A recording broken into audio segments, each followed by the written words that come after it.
কলমাকান্দা পাঁচগাঁও গ্রাম, যে গ্রাম ছবির থেকেও বেশি সুন্দর। ভারতের মেঘালয়ের পার্শ্ববর্তী ও নেত্রকোনার উত্তরের সীমান্তবর্তী এই পাঁচগাঁও গ্রাম। গ্রামটি সীমান্তবর্তী এলাকা হওয়ায় এখন অনেক এলাকায় যাওয়া প্রায় অনিশ্চিত, তবে আজ আমরা যাওয়ার চেষ্টা করব ভিন্ন এক উপায়ে। তাছাড়াও আজ ট্যুরিস্ট স্পটগুলোর ভ্রমণের পাশাপাশি পাঁচগাঁও গ্রামের লুকিয়ে থাকা সৌন্দর্যগুলো দেখানোর চেষ্টা করব।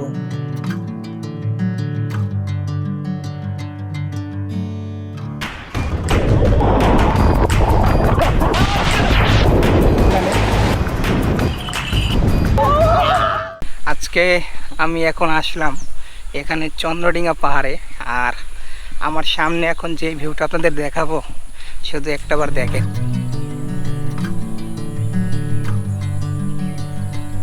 মাশাআল্লাহ, আমি জাস্ট এখন ভিতরে ঢুকতেছি। এই ঢোকার আগেই এত সুন্দর একটা ভিউ, আমরা আরও ভিতরে ঢুকবো, চলেন যাই। বর্তমান পরিস্থিতিতে ঠিক এতটুকুই আসার অনুমতি রয়েছে। যেহেতু আমি প্ল্যান নিয়ে এসেছি ভিতরে ঢোকার, তাই অনেক ঘুরে এসে রিস্ক নিয়েই ভিতরে চলে গেলাম। আমার মতে বর্তমান পরিস্থিতিতে অর্থাৎ বর্ডার সংক্রান্ত যে ঝামেলা, সেই নিয়ম নীতিমালা এগুলো মেনে চলা। একটু হাঁটার পর আমি একটা ঝিরি দেখতে পেলাম। ঝিরিটা এদিক দিয়েই সামনেই দেখা যাচ্ছে, এই পাশটা ইন্ডিয়া আর এই পাশটা বাংলাদেশ। ওই যে সামনে পিলার দেওয়া, আর ঝিরিটা সামনের দিকে। সবসময় একটা জিনিস বুঝবেন যে ঝিরিটা যেদিক দিয়ে পানিটা প্রবাহিত হচ্ছে তার বিপরীত দিকে, যেদিক দিয়ে আসতেছে সেই দিকটাই ঝিরি থাকে। তো আমরা এখানেই যাব। আমি এদিক দিয়ে আসলাম এই ঝিরিটা পার হয়ে, আর এখানেই হচ্ছে সেই পিলারটা, যেটা হচ্ছে এখানে লেখা আছে বাংলা, এবং এখানে কিন্তু এখন আমি ইন্ডিয়ায়। এই পিলারটাতেই আমাদের এই দেশটারে ভাগ করে দিয়েছে। তো চলুন আমরা ভিতরের দিকে যাই।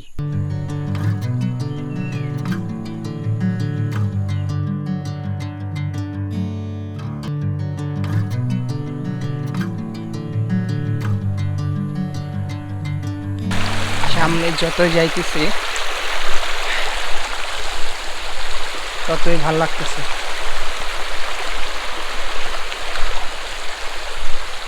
ভালোই ভিতরে আসছি, আর এদিক দিয়ে একটু পার হই। গভীরতা, পাথর সব মিলিয়ে যেন একটা রিস্ক আছে। স্রোতও ভালো, যেহেতু বৃষ্টি হয়েছে গত রাতে, একটা পানি আছে। আর এগুলো সব কিন্তু আপনার মেঘালয়ের পাহাড়। মেঘালয়ের পাহাড় থেকে এগুলো কিন্তু, এই পানিগুলো প্রবাহিত হয়, যেটা একদম ইন্ডিয়া থেকে আসে। আমরা ঝিরি ধরে হাঁটতেছি, চলুন ভিতরে যাওয়া যাক। এই গহীন পাহাড়ে আমি একা, সাহস নিয়ে আসতে হবে, তাছাড়া সম্ভব না। দেখেন একটাবার, ও নো, দেখে ফেলছি। মাশাআল্লাহ, কত সুন্দর একটা ঝিরি। বাহ, এই হচ্ছে ঝর্ণা। হ্যাঁ, পানি আছে প্রচুর। যেহেতু বললাম আপনাদের যে গতকাল বৃষ্টি হয়েছে, ভালো পরিমাণে বৃষ্টি। মাশাআল্লাহ, অনেক সুন্দর।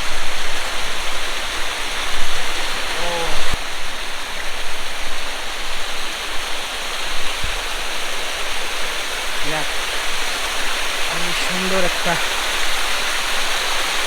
ঝিরি।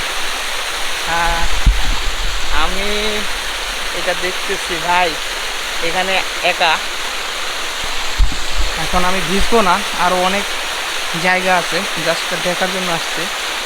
এইদিকে ভিতরে আরও যাওয়া যায়, তবে আমি আর ভিতরে যাব না। আমরা আর এদিকে গেলাম না, কারণ ঝিরির পথ ছিল এইটা পানির বিপরীতমুখী। আমরা এখন ভিতর থেকে আসলাম, আর সামনে হচ্ছে একটা পানি, আবারও পার হইতে হবে। দেখেন, আর সামনে একটা, এটা কী বলে আমি জানি না। আসসালামু আলাইকুম ভাই, ভালো আছেন?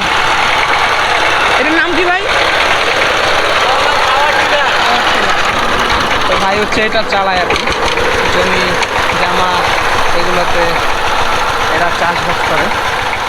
কত সুন্দর, হ্যাঁ, মনোরম পরিবেশ, জীবন চলতেছে, শহর কৌতূহল এগুলো রেখে গ্রামীণ একদম পরিবেশে। যাক, চলেন আমরা যাই। সেও তার গন্তব্যে চলে গেছে, আমরাও আমাদের নেক্সট গন্তব্যের দিকে যাই। তবে এই দিকে থাকতে মনে চায় এবং থাকা সম্ভবও না। এইসব জায়গা আসলে সুন্দর, হ্যাঁ। হাঁটতেছি, পাশে এরকম একটা পাহাড়। আসলে ভিডিও করতে মনে চাচ্ছে, খালি ভিডিও করি, কিন্তু আপনারা হয়তো অধৈর্য হয়ে যাবেন এক জায়গার এত ভিডিও দেখে। কিন্তু বিশ্বাস করেন যে এই জায়গাটা আসলেই অসম্ভব সুন্দর একটা জায়গা, সরাসরি চোখে দেখার মতো একটা জায়গা। দেখেন একটাবার পাহাড় ঢেকে গেছে মেঘে। বান্দরবনও পাহাড় আছে, তবে পাহাড়গুলো একটু আলাদা।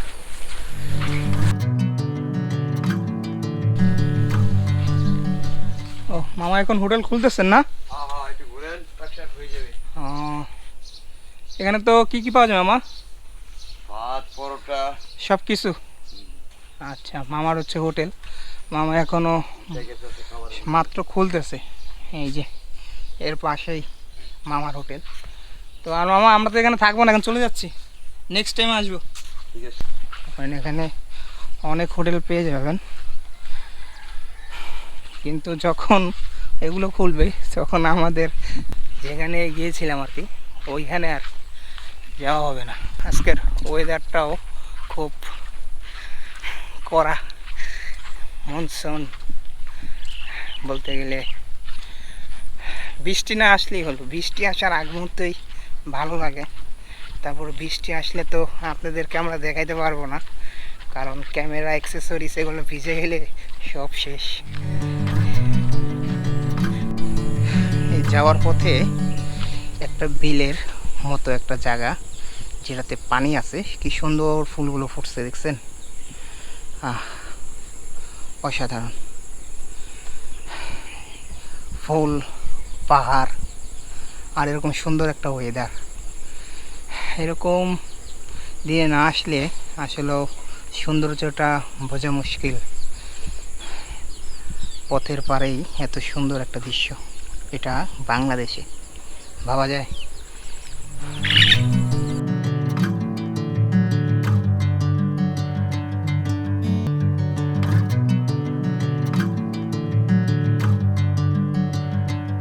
আমরা এখন আসছি এমপির বাড়ির পুকুর ঘাটে, এবং এটা সৌন্দর্য আসলেও অনেক সুন্দর, যার কারণে মানুষ এখানে আসে।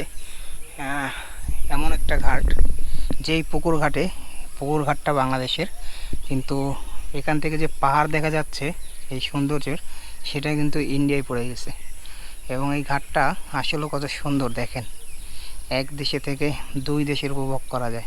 এমপির বাড়ির পুকুরে এসে খেয়াল করলাম, ওই যে একদম ওইখানে ক্যামেরায় দেখা যায় কিনা জানি না, একদম টাওয়ারের মতো একটা আছে, যেইটা সম্ভবত ইন্ডিয়ার, এবং পাহাড়ের মাঝখানে দিয়ে মনে হয় একটা রোড গেছে, এবং ওইখানে তারা টহল দেয়, এবং এখান থেকেও কাঁটাতার দেখা যেতেছে।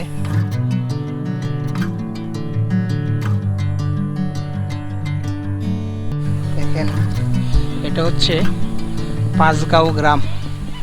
হ্যাঁ, এটা হচ্ছে এখান দিয়ে একটা ঝিরি এখানেও চলে আসছে, আর এখানে দেখেন অনেকে কাজ করতেছে, এবং এই হচ্ছে পানি যেটা ঝিরি দিয়ে এখানে চলে আসছে। দেখেন, এটা হচ্ছে পাঁচগাঁও গ্রাম, এবং এইখানে যারা এখানে থাকে তাদের কিন্তু এই গৃহপালিত পশু অনেক, এটার উপরে জীবিকা নির্বাহ করে। আশপাশে যা দেখে বুঝলাম ম্যাক্সিমাম কিন্তু গরু। কি সুন্দর অপরূপ দৃশ্য, এবং এটা আসলেও খুবই সুন্দর একটা দৃশ্য। দেখেন কত সুন্দর একটা দৃশ্য, এখানে গৃহপালিত পশু মামা পালতেছে, ওইদিকে গোসল করতেছে এবং কি সুন্দর একটা পাহাড় এখান থেকে দেখা যাইতেছে। দেখেন ও যে ইন্ডিয়ার টাওয়ার, ওইখান থেকে বসে কিন্তু এখানে দেখাশোনা করে। আর ইনারা এখানে আসতে পারে কারণ তাদের গ্রাম হচ্ছে এই পাশে। দেখেন কত সুন্দর ঝিরি। আর ওইখানে একটা দাদু গোসল করতেছে। দাদু আসসালামু আলাইকুম। আসসালামু আলাইকুম, ভালো আছেন? দাদুরা এখানে ছোট থেকেই বড় নাকি? আমরা তো এখানেই। ও, এখানেই দাদুদের জীবন, এখানেই সব কিছু। দাদু আমারও মনে চায় এখানে থাকি, গোসল করি। ও অসুবিধা আমাদের তো সম্ভব না, কারণ সব জামা কাপড় তো নিয়ে আসি নাই। কাপড় থাকলে ফান করে এই জামা লাগা হয়ে যাবে। দাদু বলতেছে এখানে গোসল করার জন্য। এখন যাক, অনেক সুন্দর দাদু, আপনাদের এই গ্রামটা অনেক সুন্দর। গ্রামে সুন্দর না, তারপরেও এটা অনেক সুন্দর। বাংলাদেশে এরকম একটা গ্রাম, এখানে না আসলে মানুষ বোঝা যায় না। আমরা আসি যে আপনারা রাগ করেন। আরে আমরা দেখি, আমরা দেখতে আসি আপনাদের। আমরা রাগ করলে কি হবে? কি হবে? আপনারা পাহাড় দেখতে মনে চায়। হ্যাঁ হ্যাঁ, আছে আসি। এটা যদি রাগ করি এটা তো হলো না। হ্যাঁ হ্যাঁ, সেটাই। তো চলেন, দাদু এখানে গোসল করলো। হ্যাঁ হ্যাঁ, তো অনেক সুন্দর একটা জায়গা। মনে চাচ্ছিল যে আমিও এখানে গোসল করি, তবে সময়ের অভাব বা এখানে কাপড় চোপড় বেশি নিয়ে আসা হয় নাই। তবে এখানে খুবই সুন্দর একটা গ্রাম, পাঁচগাঁও গ্রাম। এবং ভাইয়েরা আসছে যে সকালে, ভাই এখানে হাত মুখ ধুবেন, এখানেই সব, এখানে হাত মুখ ধুবে। গ্রামে যেমন আমরা খাল বিল পুকুরে এখানে হাত পা ধুই বা গোসল করি, তো তারা এটাই হচ্ছে তাদের খাল পুকুর, এটাতেই তারা সব করে। এবং আকাশ খুব মেঘলা, খুবই মেঘলা, এবং এই মেঘলা দিনে আমাদের সুন্দর পথ চলা দেখেন কতটা সুন্দর। এবং দাদু আসতেছে গোসল করে। হ্যাঁ দাদু, আমার বাড়ি হচ্ছে ঢাকা। আমি ঢাকা থেকে আসছি এটা দেখার জন্য। আমি গতকালকে আসছিলাম। হ্যাঁ, এখানে থাকলাম, থাকার পর আবার সকালে এখানে আসছি, আরো কিছু জায়গা ঘুরবো। আচ্ছা, ও, এখন তো যাওয়া নিষেধ ওই পাশে, ওইদিকে যাওয়াটা ঠিক হয় না। ইন্ডিয়ান সাইড তো। হ্যাঁ, ইন্ডিয়া আমরা যাওয়াটা ঠিক হয় না। আমরা এক দেশের লোক আরেক দেশে কিভাবে যাই? তোমরা কে লেগে যাও? হ্যাঁ সেটাই না, আমি ওইখানে গেছিলাম, পরে দেখা হইলো বিজিবির সাথে, পরে বললাম যে আসলাম, দেখলাম ঘুরতে, এই পরে আর কিছু বলে নাই। তো দাদু সকালের গোসল করে ফেললো, এবং দাদু এখানে সকালে গোসল করে এবং প্রত্যেক দিনই করে। তো এখানের সবাই জীবনযাপন এখানে এই পানিতেই, এবং এই পানিতেই গোসল, এই পানিতেই মুখ ধোয়া, সব কিছু। তো তাদের এই গ্রামীণ পরিবেশটা আসলে খুব সুন্দর। এইখানে আসলাম, ভালো লাগলো। ওই যে ওই পাশে ওইটা কি মন্দির? ওটা হচ্ছে আপনাদের মন্দির না? ও, ওই আমি একটা মন্দির বানা, ছোট্ট মোট্ট একটা সমুদ্র মুসা করে মন্দির ছিল। ও, মন্দির বানানো আপনাদের ধর্মের কাজ এখানে আইসা করে। আচ্ছা,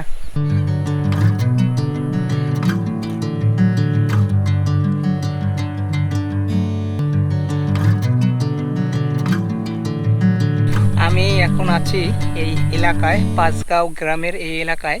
তারা যাদের ধর্মবিভেদ আলাদা আছে, তো যাদের ধর্ম এই ধর্ম, তারা এই মন্দিরে এসে তাদের রবের কাছে প্রার্থনা করে।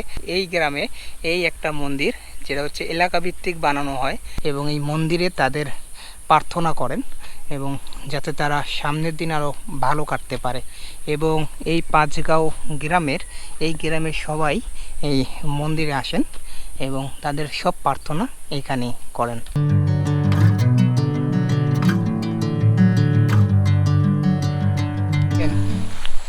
এই হচ্ছে অবস্থা পায়ের।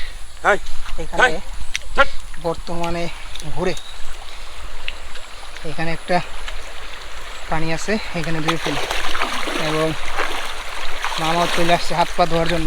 মামার তো এখানে থাকেন না? তো আপনাদের প্রতিদিনের গোসল সব কিছু এখানেই নাকি? এখানে এই হচ্ছে মামাদের এখানে থাকেন এবং ওনারা এখানে এই পানিতেই গোসল, এই পানিতেই সব কিছু ধোয়া, সব কিছু এখানেই করেন। তো চলেন আমরা সামনের দিকে যাই। তাদের গ্রাম। হাই, কেমন আছো? এরা লোকলজ্জায় কথা বলে কম, কারণ আমরা বাইরে থেকে আসছি, আমাদের দেখে অবাক।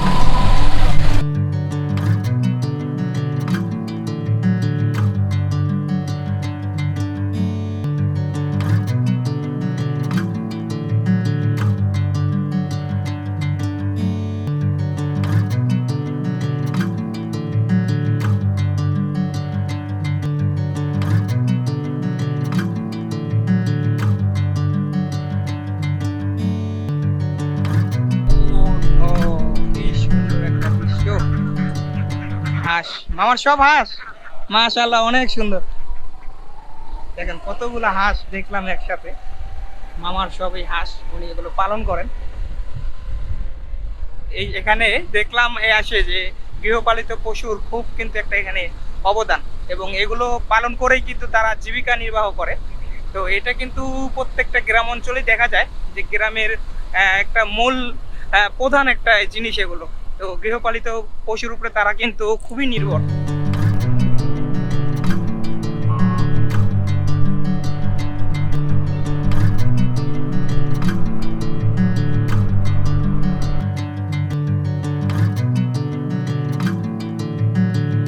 এখন আমরা এই চন্দ্রডিঙা, এই পাহাড়, এগুলো ঘোরা, পাঁচগাঁও গ্রাম শেষে, ঘোরা শেষে আমরা এখানে আসছি।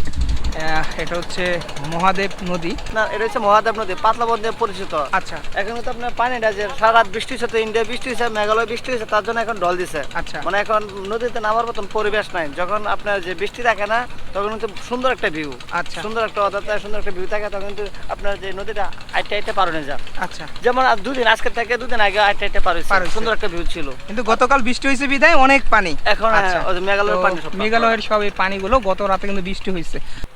তো আমরা ওই ট্রলার এখানে আবার আসবে, তো আমরা এখান থেকে আবার পার হব।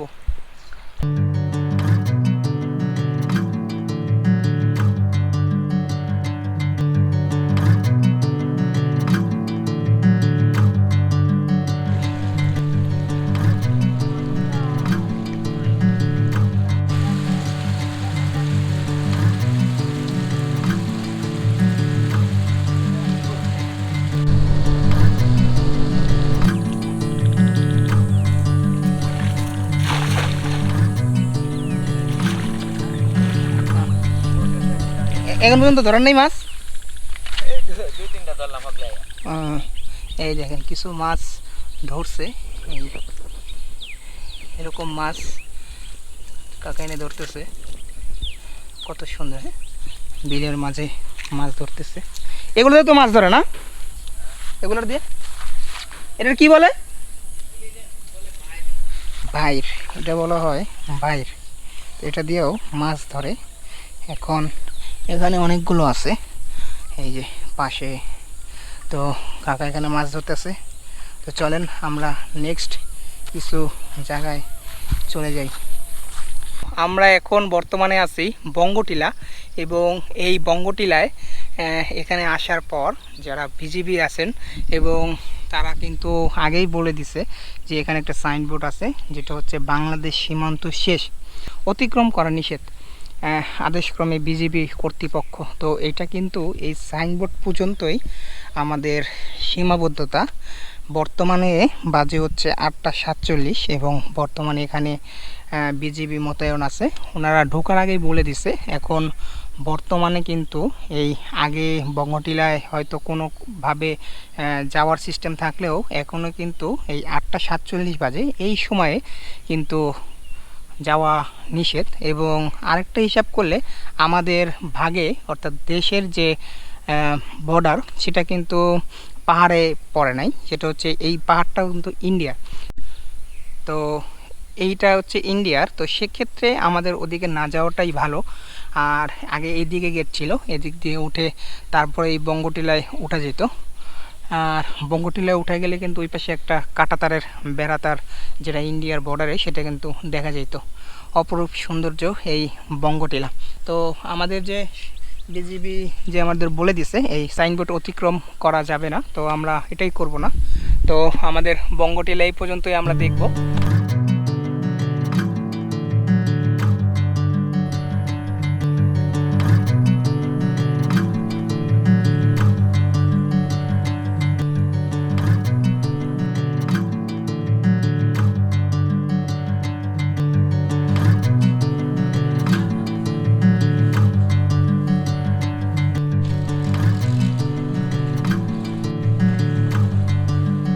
আমরা এখন এই দুপুরের খাবার শেষ করে আমরা চলে এসেছি মমিনের টিলা দেখতে।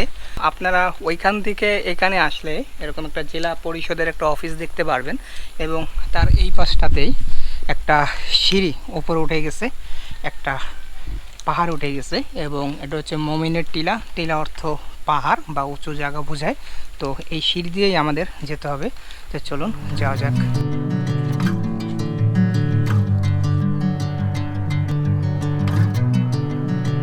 আমরা এখন এই মনিমের টিলায় আসলাম এখানে, এবং এর ভিতরে কিছু জঙ্গল পাড়ি দিয়ে, ভিতরে কিছু জঙ্গল টাইপসের রাস্তা, এবং এখানে পাড়ি দিয়ে পরে কিন্তু আমরা এইখানে আসছি, এবং এই যে এখান দিয়ে, এবং এখানের ভিউটা হচ্ছে ঠিক এমন। এখান থেকেও দূর দূরান্তর পাহাড় দেখা যাচ্ছে, মেঘ, এবং সামনে কিছু একটা ওইটা আছে, ওইটা কি আমি বলতে পারতেছি না হয়তো। আর এখানে বড় একটা পাথর পাহাড়ের মাঝে, এবং আমরা একটু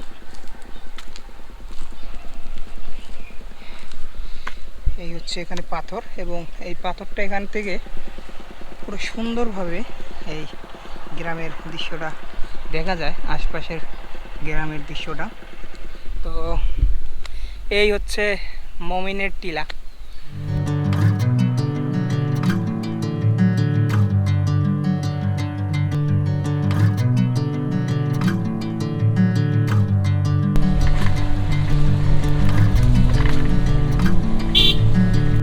ওকে, তো আমরা এখন চলে আসছি 7 শহীদের মাজার বা কবর। সামনেই হচ্ছে যাওয়া নিষেধ, বাংলাদেশ সীমানা শেষ, সীমানা অতিক্রম করা। এটা হচ্ছে আসলে বর্ডার এলাকা, তার জন্য অনেক জায়গায় রেস্ট্রিকশন দেওয়া আছে। তো আমরা যেহেতু রেস্ট্রিকশন দেওয়া আছে, বিজিবিও বসা, তো ওদিকে আমরা না যাই।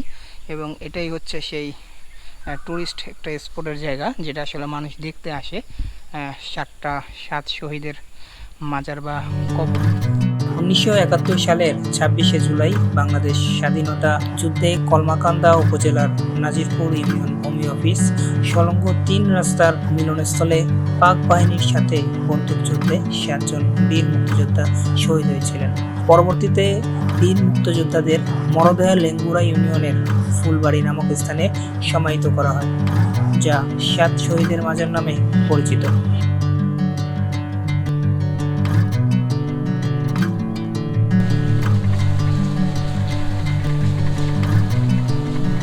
দেখেন মামারা এখান থেকে সেই পানি থেকে কয়লা তুলতেছে, এক মামা যে নিয়ে আসতেছে, আমরা সেটা দেখতে যাইতেছি কিভাবে তুলে।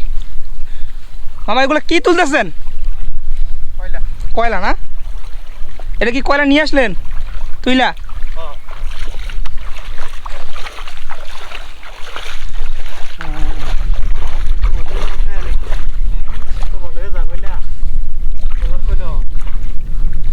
এই যে মামারা এখানে কয়লা তুলতেছে, এই হচ্ছে কয়লা। এগুলোকে আবার ধোয়া লাগে না কয়লা? ধুইলে কি এগুলো বালি আলাদা করেন? ও ময়লা থাকে আর কি। হ্যাঁ, ও এগুলো আলাদা করার পর তারপরে এগুলো কি তারপর বস্তা করেন? তারপর কি এগুলো কি আপনারাই বিক্রি করেন? ও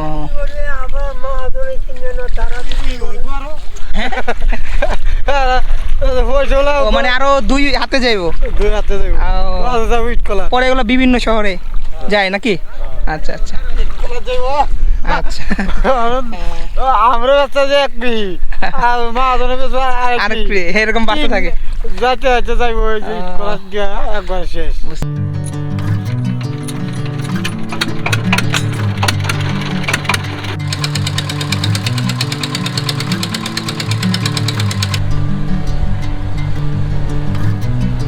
রাইট নাও আমরা এখন আছি এই সাদামাটির পাহাড়ে চলে আসছি এবং এখান থেকে আমাদের পথ এখান দিয়ে আমরা উঠতেছি সাদামাটির পাহাড়। আকাশের আজকের ওয়েদার খুবই মেঘলা। চলেন যাওয়া যাক। দেখেই বোঝা যাচ্ছে এটা সাদামাটি, মাটিটা অনেক সাদা, তার জন্যই এটার নামকরণ সাদামাটির পাহাড়। দুর্গাপুর উপজেলার সংসারী নদীর তীরে বিজয়পুরের সাদামাটির পাহাড় অবস্থিত। এটি মূলত চীনামাটির পাহাড়। টারশিয়ারি যুগের এই পাহাড়ের স্বচ্ছ নীল ও সবুজ জলের কৃত্রিম লেক ও চারপাশের বিভিন্ন রঙের মাটির টিলা একে পর্যটকদের জন্য অত্যন্ত আকর্ষণীয় করে তুলেছে। এটি একটি কৃত্রিম লেক যা দেখতে দূর থেকে খুবই সুন্দর লাগে। এই লেকটিকে অনেকে আবার বিরিশিরি নামেও চিনে থাকে। এই লেকগুলো কৃত্রিম লেক হলেও আশপাশের পরিবেশ ও সৌন্দর্য আমায় মুগ্ধ করেছে। আপনারা যদি আমার মতো করে ঘুরতে চান তাহলে আপনাদের 2 দিন সময় নিয়ে আসতে হবে। এই ভ্রমণে বিস্তারিত কোথায় কত টাকা লেগেছে তা ডিসক্রিপশন বক্সে দেওয়া হবে। তাছাড়াও আপনাদের মাঝে যদি কোনো প্রশ্ন থাকে তাহলে অবশ্যই কমেন্ট করে জানাতে পারেন। এই ভিডিওটি দেখে যদি ভালো লাগে বা একটুও উপকৃত হয়ে থাকেন তাহলে অবশ্যই চ্যানেলটি সাবস্ক্রাইব করে দেবেন এবং ভিডিওতে কোনো ভুল হয়ে থাকলে ক্ষমা দৃষ্টিতে দেখবেন। ধন্যবাদ।